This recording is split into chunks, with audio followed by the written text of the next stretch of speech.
Lucifer Season 2 episode review video. Before I get into that, though, pretty important, if you weren't caught up to the point where I am in rewatching or watching Lucifer, or you're just not entirely sure, then you definitely need to take the initiative and pay attention to the episode's title, which of course I'll mention as well as put in the description. If that happens to be the case and you're not caught up, it would be my recommendation that you don't watch this video any further to avoid any potential spoilers, and these are all going to be first-time watches for me. This will be Lucifer Season 2, Episode 2. The title of this episode is called Liar Liar, Slutty Dress on Fire.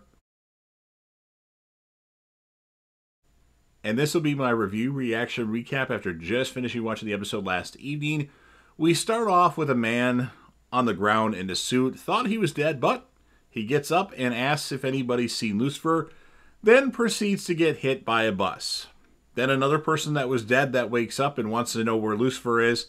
And then we see that Mom has woken up. All these people that we've been seeing wake up have been Lucifer's mom, jumping from one body to another, to another, to another. But she puts her cell phone in an ice bucket.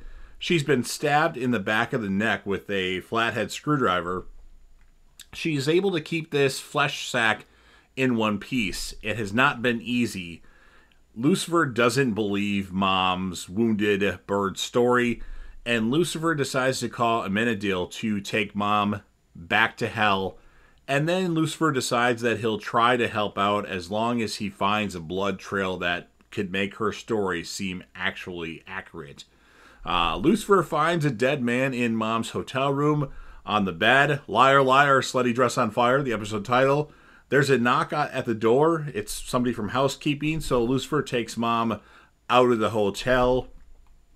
Somebody hits on Mom because Mom's got a very attractive body right now, and Mom needs to get out of those clothes. So Mom gets naked, and now Lucifer is scarred for life. Lucifer has a job for Maze. Hello, Mazikeen. Maze misses torturing Lucifer's mom. He wants her to babysit for now. So Maze goes from demon to bartender to babysitter. Poor Mazikeen, or Mazikeen. I think it's Mazikeen, but some people say Mazikeen, so whatever. I might say both of them. Chloe and Dan are questioning Trixie. I think it was in some sort of interrogation room about a doll that she's mutilated. Hello, detective. Seduce. Offspring. Detective, it's just a doll. I don't know what all the fuss is about. Lucifer actually really wants Chloe to buy the doll that Trixie wanted, because it's like doing her wrong if she doesn't do that. He tells Chloe she's being a bad mother. And then Lucifer and Chloe go to the hotel crime scene. Ella Lopez, the third best TV forensic in history, is examining the body behind the great Dexter Morgan, and Vince Masuka.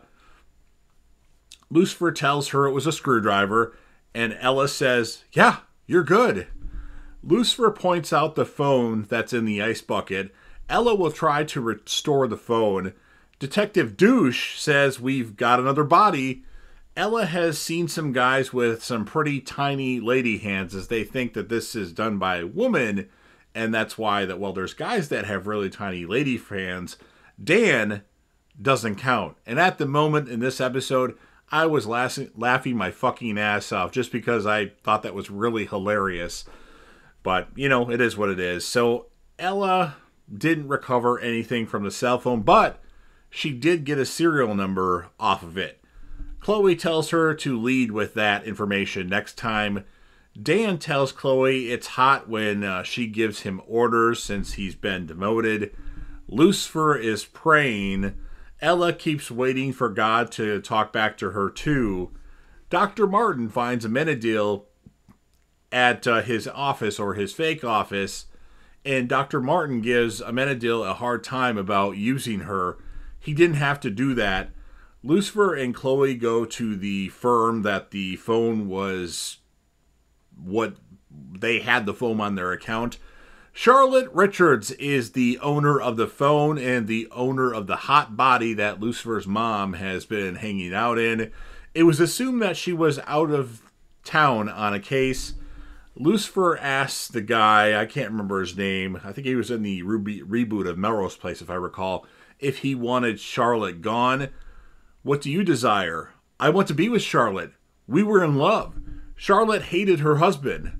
Then they go to see Charlotte's husband, and he knew Charlotte was sleeping with her colleague.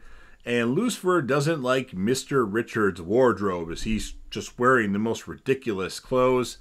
And then Lucifer he sees the what should be his wedding dress that, he's got zipped up in a suitcase, or not suitcase, but suit protection thing.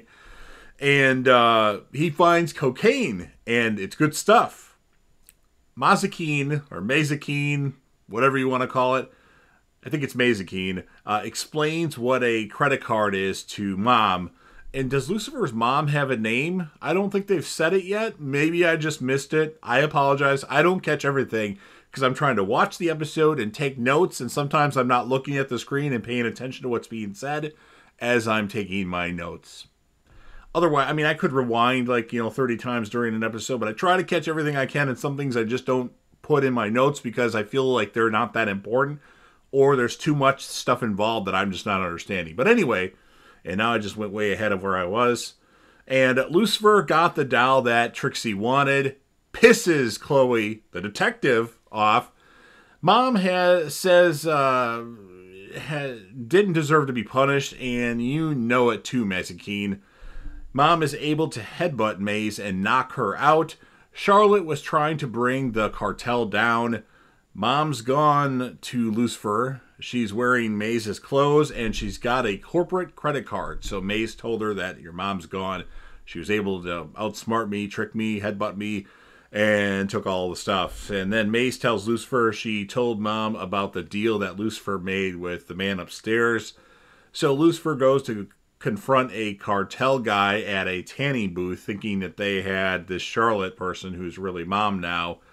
And the drug kingpin is not our guy. Chloe tells Lucifer, no more tanning booth shenanigans, as there was some issues while the guy was trying to tan that Lucifer was obviously not going by the book. So Lucifer gave information to a lead suspect at the firm, and he'll try and get the protocol down someday. So Lucifer stops the lead suspect, which I don't remember his name. I probably should. I could have looked it up, but it's irrelevant. He won't be in the next episode anyway. From getting Mom again, as he was going to attack the Charlotte character. And Chloe tells Lucifer that you need to follow the rules. Rules? Rules are meant to be broken. Chloe doesn't know what happened between Lucifer and Mother, but if he ever wants to talk about it, she's there for him. Or she's here for him. Amenadiel apologizes to why am I all of a sudden stuttering? Amenadiel apologizes to Dr. Martin, but he did consider her a friend. If anyone would understand mistakes, it's a therapist. Not that you would know, because he's not really a therapist, even though he pretended to be. I'm not sure what's going on, but Amenadiel gets upset in front of a mirror with his wings out. I must have missed something. Please comment what I missed that Amenadiel's upset. Is he getting weak or something like that? I don't know. Or is he turning bad or evil because he hasn't got Lucifer to hell yet? Something like that. And Mom tells Lucifer she wishes things could go back to the way they were. She wants to do what she can to be a good mother for you here on Earth. It's too late. You abandoned me, Lucifer tells her. Your father never sent you to hell. I did. I did it to save your life. I love you, son, and I always will. All right, you can stay for now until I figure out what I need to do. And then we have Mom looking up into the heavens and gives a I gotcha look to the man upstairs. I think that's what it was. I don't know. Something was going on here that I must have missed something. I don't know. But I still like the episode a lot. I thought it was interesting and intriguing with Lucifer's mom. I'm going to give it a 9.3, and I do believe that's the highest score that I've given an episode, even if I retroactively corrected a score like the premiere, the pilot episode that I changed my score on. The character of the episode is going to be Charlotte, a.k.a. Mom, as far as the females go. Lucifer is the male character of the episode. funniest moment of the episode is when Ella said something about tiny man hands, and Lucifer said, Dan doesn't count. And then our villain in this episode, the lawyer guy or firm guy with whiny small hands, I'm going to give him a 3.5 out of 10. I sense we'll never see him again, but hey, you never know. He might show up in an episode. I doubt it, though, because he's not dead, so he could essentially come back. But I did like this episode. There's just a few things that I missed. I don't know when I missed them, but things aren't necessarily 100% like clicking in my head as far as some things that have happened. So you've heard what I have to say. Now, of course, it's your turn. If you're a fan of Lucifer and want to help me out with the YouTube algorithm, make sure that you Hulk smash that like button. I'll wait. Doesn't take long. Do it now. Have you done it? Great. Share the video with anybody you know. Put this video on any of your social media platforms if you deem it something that you would want to share. Sound off in the comment section about what your thoughts are. Tell me what you thought of the episode as far as your score, your male and female characters, your favorite moment. And if you want to correct me on what's wrong with the Menadil, why he's getting upset in the mirror with his wings out, and was Lucifer's mom tricking Lucifer at the end? I believe that's what's going on here. She's lying about something like, I gotcha. Maybe I'm wrong, though. And then, of course, last but certainly not least, you're watching the video, so make sure you hit that sub button, subscribe to the channel, join the team, show your damn support, and be a part of something special. And JDev will return. What do you desire?